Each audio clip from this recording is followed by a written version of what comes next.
So just an update on this brake conversion I did, get rid of the ABS. When I took off the harness for the computer, the regular brake light went out, but the ABS light was still out. Not sure if I plug it back in if this would stay, but I took out this relay here because I went probing around with the probe of the test light. I was getting a click from there.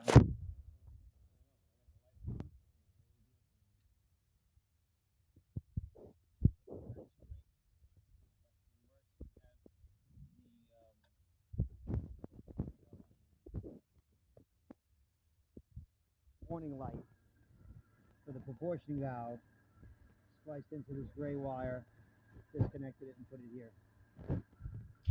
Bueno. Alrighty, so I want to update this car other than that ABS, unplugging the ABS relay, which turned off the ABS light, which was really nice. You can see that spring in there. I did not put it in at first, and the brake light kept coming on.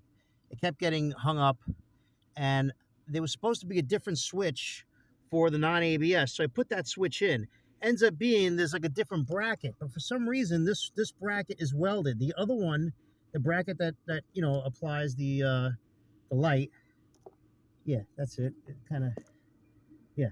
So that bracket right there, I thought it was at a slightly different angle. It's pretty much the same.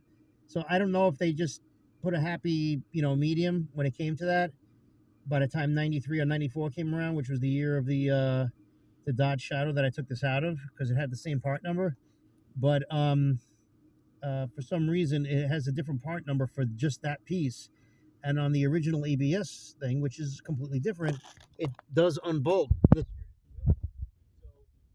thinking that because what was happening is that you press the brake, okay, you let go, you can lift up the winch. If you remember in my other video, this spring, when I took out the pin, or whatever, when I took off the boosting the connection, this thing swung all the way up, hit the dashboard, and punched me in the eye. So now there's no bindage. The other thing is the little plastic bushings on either side. They're like obsolete right now. I don't know if Help has them, the Dorman stuff, but it was fine. I took them out again. I think I used the ones from the junkyard. I used the pin from the junkyard. There's everything from the junkyard, but I think these were in better shape. So I took these along with everything. And the thing is, at first, I didn't care which bushings. I just brought them over there in case I would need them, in case I found that they were messed up. But I ended up messing it up in the process because it's very hard to put that spring in because you can't put it over the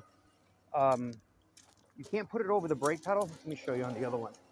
So it's the same idea pretty much.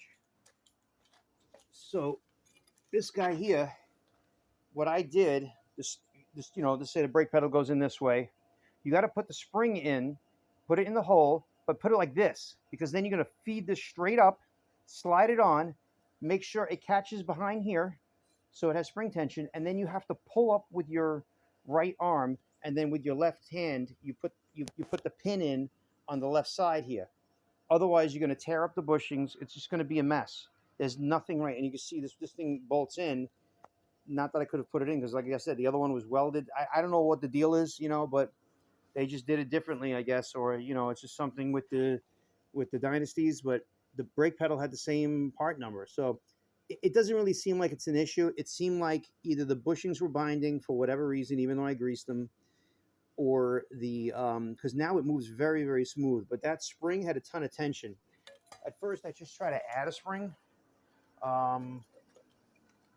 What did I do with it? Yeah, I had a spring. I probably could have put a stronger spring, but it seemed like there was something else wrong. It was either I was thinking maybe the booster didn't break in because like even no matter how tight I made a spring, and I hit the brake pedal, put it back. This is not a very heavy spring, by the way, but I just felt it a little eighth of an inch, and the switches seem identical. And to be honest, the original switch, which is in the car now, I'm just going to leave it. I took the little mounting bracket off of it, the little thing that holds the wire, so it kind of holds the wire to the side. Gosh darn it, right here. Okay, so this one here was slightly bigger but it wasn't coming out as much. And you know, I think 6 on one, half a dozen on the other, but it just has a little bit more throw. So if it has a little more throw, I'd rather put that one back in the car. Ultimately, there's almost like there's zero difference. Unless it's something that it's pretty much all works the same. So I don't understand what the huge difference was, but I think the reason why they called for this for the Dynasty is because that bracket is different. Now I think that because that bracket is in there, you got to use the one for the Dodge Shadow, which is the regular Dodge Shadow switch is the same as the ABS switch for the Dynasty. So it's really convoluted. I swear to God, all these companies could. I mean, this is 30 years ago, 31 years ago, but they could have done a better job as far as parts and the changing. Why do they got to make that all stuff like flip flop between car to car? It just doesn't seem logical. But I've been pressing the brake pedal and it's not getting caught up. It's not.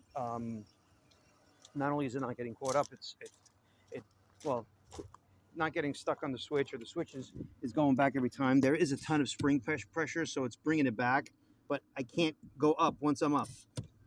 So it's going to hit it every time. So, and I think